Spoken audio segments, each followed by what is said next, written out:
Palakkad Ottapalam NSS college union ഭാരവാഹി ഉൾപ്പെടെ 4 KSU നേതാക്കൾ അറസ്റ്റിലായിരിക്കുന്നു. രണ്ടാം വർഷ വിദ്യാർത്ഥിയെ മർദ്ദിച്ച കേസിലാണ് അറസ്റ്റ്. ഇന്നലെയാണ് കോളേജിലെ രണ്ടാം വർഷ ഹിസ്റ്ററി വിദ്യാർത്ഥിയായ കാർത്തികിനെ KSU പ്രവർത്തകർ ക്രൂരമായി മർദ്ദിച്ചത്.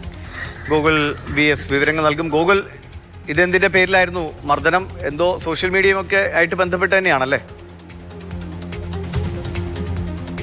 ഇൻസ്റ്റാഗ്രാമിൽ ഒരു കമന്റ് ഇട്ടതിനെ തുടർന്നാണ് ഇത്തരത്തിലൊരു സംഘർഷവും മർദ്ദനവും ഒക്കെ ഉണ്ടായത്. കഴിഞ്ഞ ദിവസമാണ് ഇത്തരത്തിലൊരു കമന്റ് ഇട്ടതും അതിനെ ചൊല്ലി സംഘർഷമുണ്ടായത്. കോളേജ് യൂണിയൻ ഭാരവാഹികളായ Darshan, KSU unit joint secretary Rahoof, unit vice president Suraj, KSU department president Abhinesh എന്നിവരെയാണ് പോലീസ് അറസ്റ്റ് ചെയ്തത്. കഴിഞ്ഞ ദിവസം ഇവർ പോസ്റ്റ് ചെയ്തൊരു ഒരു ഫോട്ടോയ്ക്ക് താഴെ കമന്റ് ചെയ്തു. അത് അവർക്ക് ഇഷ്ടമായില്ല. അതിനെ തുടർന്നാണ് ഇത്തരത്തിലൊരു സംഘർഷവും വാക്കുവാദവും ഒക്കെ ഉണ്ടായത്. ഏതായാലും ഈ പരിക്കേറ്റ വിദ്യാർത്ഥിയെ ആശുപത്രിയിൽ പ്രവേശിപ്പിച്ചിട്ടുണ്ട്. അദ്ദേഹത്തിൻ്റെ കഴുത്തിനും അതോടൊപ്പം തന്നെ കൈക്കാണ് മുറിവേറ്റിട്ടുള്ളത്. പിന്നീട് ആശുപത്രിയിൽ നിന്ന് ഡിസ്ചാർജ് ചെയ്തു.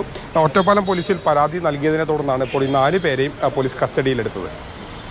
ശരി, ഇപ്പോൾ ഇൻസ്റ്റയിൽ ഹായ് ഇട്ടാലും ഇൻസ്റ്റയിൽ കമന്റ് ഇട്ടാലും അടുത്ത ഘട്ട വീഡിയോ ആണ്. നമുക്ക് ഡിലീറ്റ് ചെയ്യാനോ ഹൈഡ് ചെയ്യാനുള്ള ഓപ്ഷൻ അതിലുണ്ടായിട്ട് പോലും എന്നാൽ ശരി ഇവന്റ് 2 കൊടുത്തേക്കാമെന്ന് നേരിട്ട് പറഞ്ഞിരുന്ന കാര്യങ്ങൾ ഇപ്പം നമ്മൾ, അതായത് വളരെ പാരലായിട്ട് വേറൊരു വേൾഡ്, അതായത് ജീവിതത്തിന്റെ പകുതി ഭാഗം എന്ന് പറയുന്നത്, അല്ലെങ്കിൽ നല്ലൊരു ഭാഗം എന്ന് പറയുന്നത് സോഷ്യൽ മീഡിയയിൽ ആവുന്നത് കൊണ്ടാണ് അവിടെ ഇടുന്ന കാര്യങ്ങൾക്ക് പ്രതികരണം നേരിട്ടുണ്ടാകുന്ന രീതിയിലേക്ക് ജീവിതം മാറി മറിയുകയാണ്. അപ്പോൾ പ്രതികരണങ്ങൾ നേരിട്ടായിരിക്കും. അതുകൊണ്ട് അവിടെ ഇടുന്ന കമന്റുകൾ സൂക്ഷിക്കുക.